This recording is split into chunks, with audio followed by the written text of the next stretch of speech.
is up, guys? Welcome back to the podcast. And today I'm gonna do my top 10 NHL players. Right now, I made this today. First we're gonna review today's USHL games, yesterday's singular Four Nations face-off game, and then we're gonna get into my top 10 NHL players currently. And then tomorrow, we're gonna go over my top 10 goalies. And then on Sunday, it's gonna be USHL Sunday. We're gonna review the two huge Four Nation face-off games that are happening tomorrow. And we will also be going over the most surprising NHL, and we'll just do the NHL because I don't really know a lot of teams' expectations coming into the season because some vary, but from a lot of different reasons in the USHL, they could be a lot different. It's hard to kind of tell a lot of times, so we'll just stick with the NHL. Yeah, that's what we are going to do. But today we haven't already. It's the Intermission Podcast. I repost things on there and talk about the world of hockey a lot on there off this podcast. So yeah, go follow that out. Follow that. Follow my Facebook if you haven't already. It's Intermission Podcast blog on Facebook. The only place you get me daily NHL and USHL predictions, and it's the only place you get right before I go live. At least you turn up post notifications to this YouTube channel, which you definitely should if you haven't already. By the way, I'll go follow my Discord, Intermission Podcast blog Discord. My X, my Facebook, and my Discord all in my description. You can talk about the world of hockey on my Discord. On my Instagram, the Intermission Podcast, that's in my description. Go follow my TikTok, the Intermission Podcast, that's in my description. Go check out my website, USHLkid.com, that's in the description. Go check out my Spotify if you watch this on YouTube, that's in the description.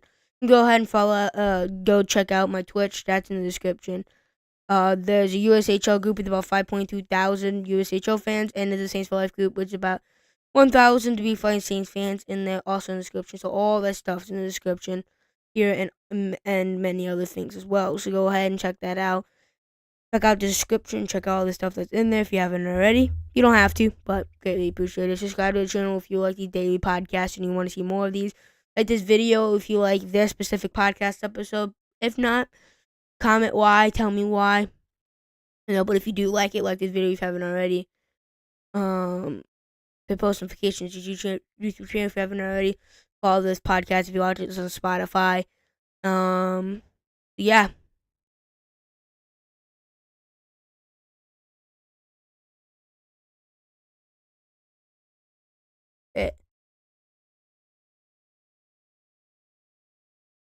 That's it for the shout outs.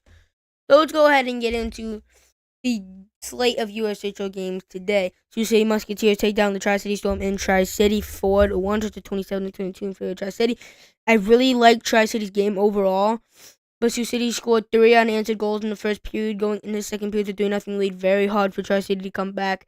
They played good. They outshot Sioux City by 5 shots. They played really good, but Sioux City jumped out to an early 3-0 lead in the first period. Can't after that, Sea Rapids on Friday pick up the second win over the Saints this year. This time it's Cedar Rapids 3-2, shot to 26-24. Favor of the Butte. Both teams went 2 for 2 in the power play. I think this game is very winnable for the Saints. Couldn't really make much offense during that third period until the last about 5.5 minutes when we got that 6 on 5 and then 6 on 4 when we scored. Forney was the only player on the Saints to score. He scored twice. Jan Spoonar, definitely could have played better. He didn't play terrible. He played pretty decent, but he could have made those saves for sure, especially the first two. He's definitely out a little bit too far, but the Saints need to turn stuff around. They need to use the goaltending better. They need to use Bierman more. They just need to be better. I know what they can do if they're really on, but I don't understand. I don't want to say they're inconsistent because they've been number one basically all season, but they're kind of inconsistent in a weird way. Fargo Force gives the Omaha Lancers a slight glimmer of hope that they might win the game, but they don't.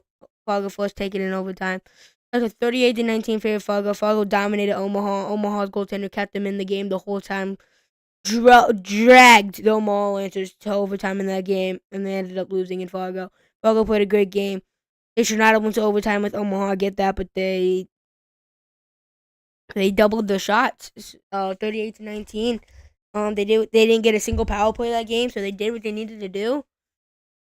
Yeah, I mean, they got the 2 points.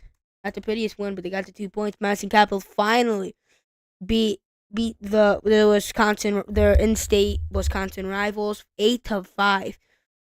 The 34-26 in favor of Madison. Madison won 1 for 2 in the power play. Green Bay goes 0 for 4 in the power play. Very impressive penalty killing from Madison tonight. Green Bay is one of, if not the best power play in the entire USHL. Will Zells and Aiden Park on there leading the charge. Madison really shut down the power play, but they were scoring in everything else. Madison Capitals scored 7 even strength goals, and Green Bay scored 5. So that's 12 even strength goals. 1 power play goal tonight. That was by Madison. No goaltending. Not really that much defense. Straight scoring. That is a 1980s kind of game right there. Lincoln Stars dominate the Sioux Falls Stampede 8-3 in Lincoln, to 34-29 in favor of Lincoln. 1 for 2 on the power play with Lincoln. 1 for 1 on the power play with Sioux Falls.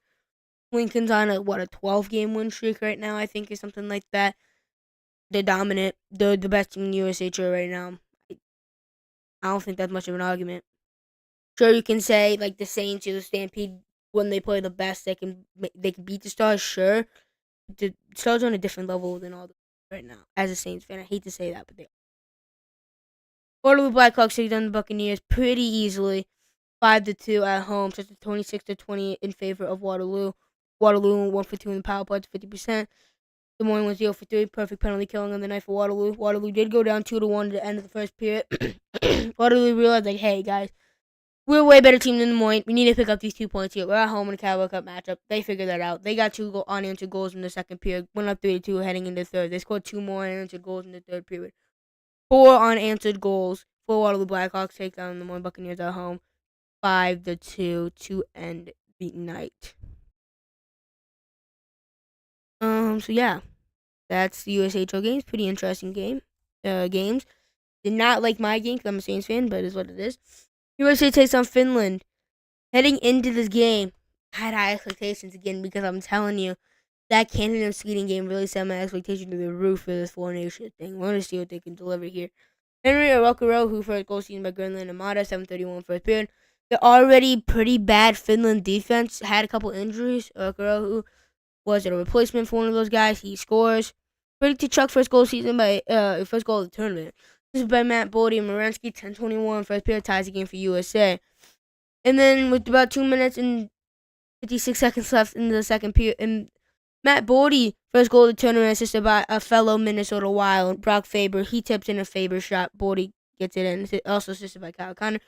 2-1 USA wins. Matthew Tkachuk, first goal of the tournament, power play goal by Werenski and Gunsel. 15 seconds in the third period. 11 seconds later, Jake Gunsel, first goal of the tournament, instead of Matthews and Hughes. Great positioning by Matthews, finds Gunsel wide open. He doesn't miss. 4-1 USA leading. Brady Tkachuk's second goal of the night and the tournament is by Jack Eichel and Matthew Tkachuk, his brother. 3 minutes in the third period. Matthew Tkachuk, his second of the tournament, his second of the night. Fourth goal by the Tkachuk brothers on the night, a power play goal by Werenski and Eichel, 11-13 in the third period. It was a close game heading in the third period. And then we got, 4 unanswered goals in the third period from USA. Really dominant third period there. Both the Tkachuks really took over. They were very physical. That Jack Eichel, Matthew Tkachuk, and Brady Tkachuk line is so nasty. It's so fast, so physical, so honestly scary. It is, honestly, for many different reasons. And they were cooking tonight. They were blazing. The whole USA team, especially that third period, was cooking. The one thing I would say that concerns me, at least early in the game, was the USA power play, but they figured that out early in the third period, literally 15 seconds into the third period they scored. And then they scored at least one more on this power play goal, but they might have scored another one in the third period, but at least 2 power play goals in the third period alone. So that's nice for USA.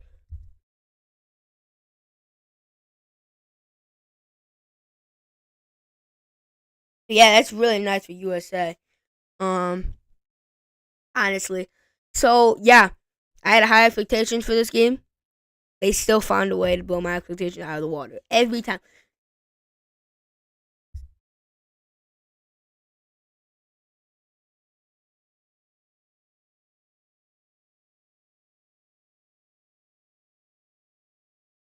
Every single time. I feel like this tournament is so fun. It is genuinely so fun. It is.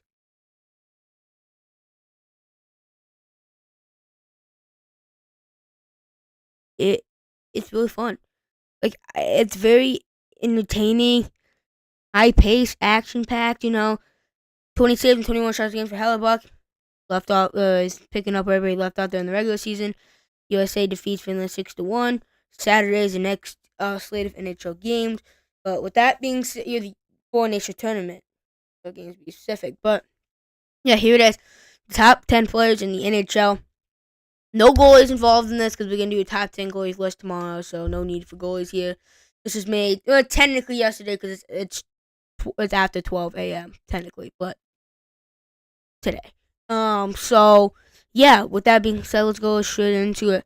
First, before we get to the number 10 spot, we have some honorable mentions. Why does he say yeah right here? I'm not sure, but yeah. Anyway, honorable mentions. Artemi Panarin, he's been great. Last season I had like over 120 points. This season been great too. Doesn't quite make the list. Pasta, he was like number 7, I think, on the last time I did this during the summer. He went off this list not because he had a tables. He just not because he had a table start this season, but I've added a couple other players onto that list. We'll talk about in a minute, but yeah, Matthew Chuck, he was also on the list last year, but a similar fate to Pasta. I added a couple more players under this list, and I had to substitute a couple of them out. Pasta to Chuck with the one to go. Adam Fox, probably the number 3 best defenseman in the NHL right now, probably around that range. So didn't quite make the cut, but he's there. And honestly, in Jack Eichel, definitely I can make an argument for that. He's a top 15 player at the very least, but he's so close to making this list. Didn't quite make the list. This list is pretty tight. Jack Eichel, Pasta, Panarin, to Chuck, and Adam Fox all are unable to make it. So, running in at number 10, I started with Alexander Barkov. Alexander Barkov has really, really been what that Florida Panthers team needs. He's been one of, if not the best captains in the NHL. The best defensive forward in the NHL for the past few seasons, having Selke trophies to prove it, and he's a reigning Selke trophy winner, which the Selke trophy is the best defensive forward in the NHL, in case you didn't know, every year. And he gets like 90 to 100 points every season. He's a great playoff performer. He's consistent. He's just so good. He's such a good leader and such a good example. He leads by example. Best defensive forward in the NHL. Puts up 90 to 100 points consistently year by year.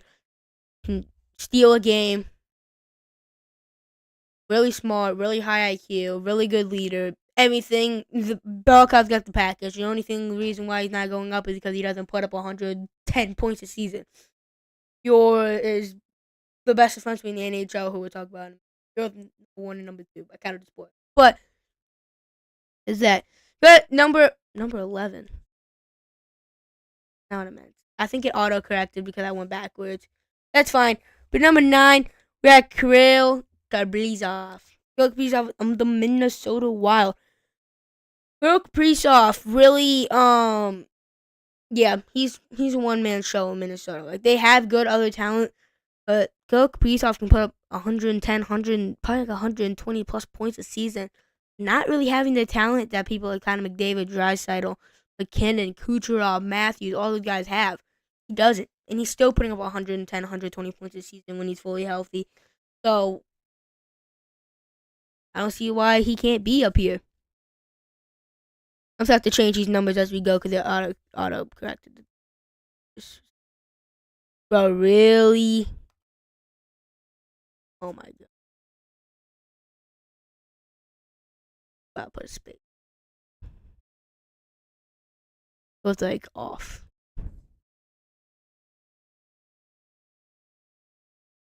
You get the point. It is what it is. So I'm about to just get rid of the dot. What is it, number 8? This is number 9. Okay, sorry for there's no 3 dots there, but yeah, the dot. Can we do that? Would it autocorrect after that? I don't think it does. Dubs. What? Okay, it's fine.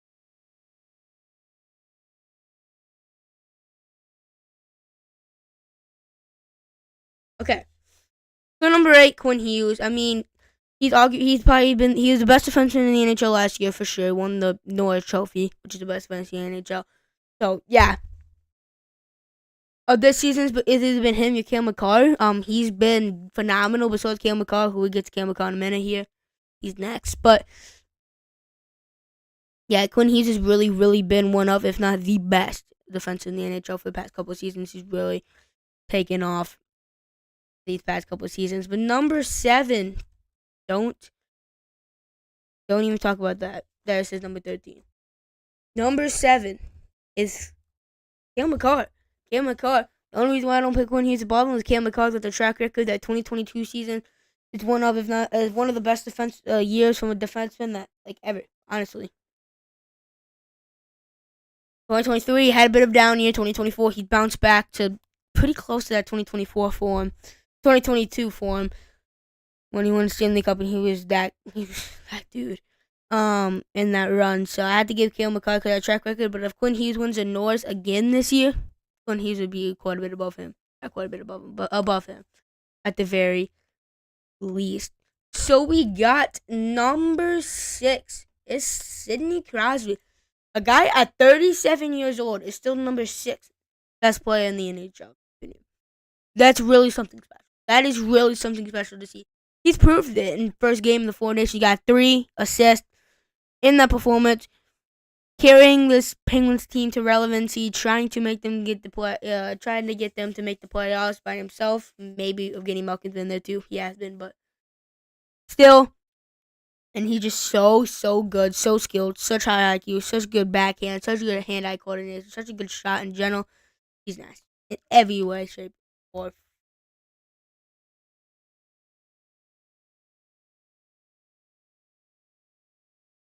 In cracking the top 5, not Seattle Kraken. I mean, making it, in the number 5 position, Nikita Kucherov. Last season, put up 144 points. Pretty sure he tied with Nathan MacKinnon, but they gave Nathan MacKinnon the edge there. I think Nathan MacKinnon might have got more points. I'm not quite sure, but either way, 144 points last season, 100 assists. Really, really a special season. He's consistently putting up 120 plus points every season, and he's been a phenomenal playoff performer year after year after year. And he's earned top 5 spot. I don't see why you don't give it to him. If you don't give him at least a top 5, I don't know if you watch hockey. And number 4, you got Austin Matthews. When he's fully healthy, he can get you 70 goals. He got 60 in 2022. He wasn't very healthy in 2023. He still got 35 goals, something like that, when he wasn't very healthy. Last year, he got 69 goals, and then this year, when he's playing, he's definitely not been himself because he's been hurt, first of all, for most of the season, and second of all, I don't know. Kind of interesting. Has a 70 goal season. Doesn't kind of hurt. Doesn't really show up. A 70 goal season, back and forth. I don't know. Even hit or miss in the playoffs, but the guy with that much scoring talent, you got to put him number 4 right now until somebody else proves me different. You got the number 3 position on here. My list, cracking the top 3 is Leon Draisaitl. There is no power play merchant, no Connor McDavid merchant anymore. No more. Leon Draisaitl can easily put up 120 plus points by himself. He's on pace to get 60 plus goals this season.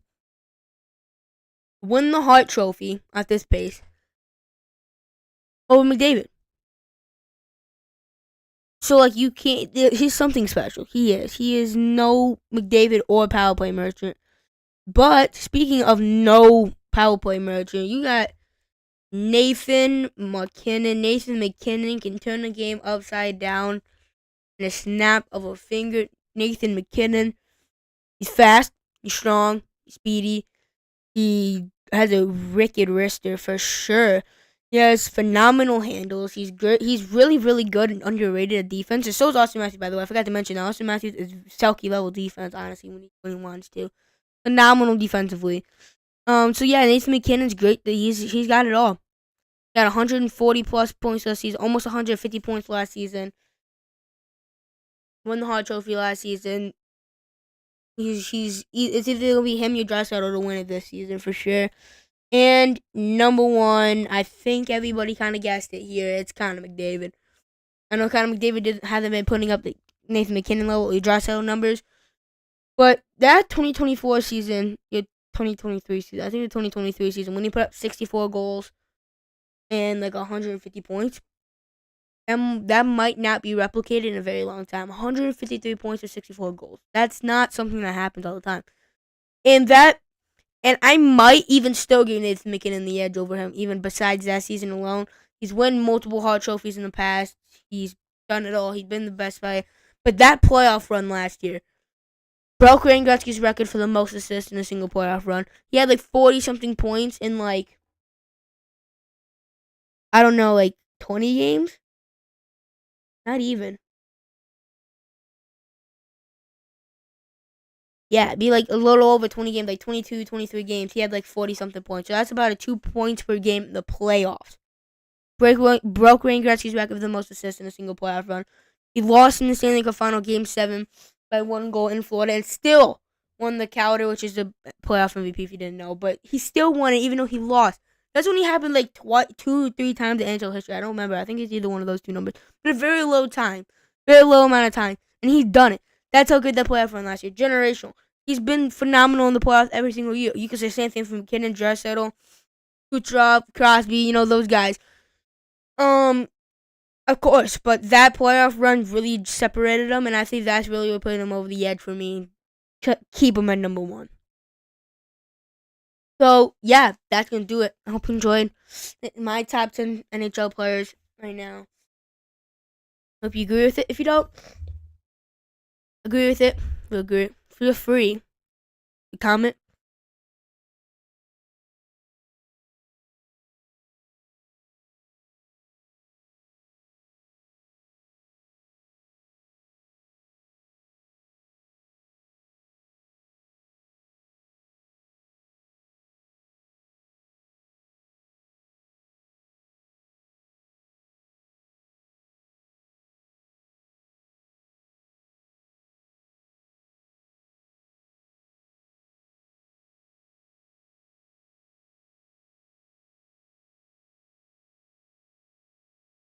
So, yeah, if you guys night watches, live watches, after live at night, anything I can need to every time you're watching, subscribe to the channel if you haven't already.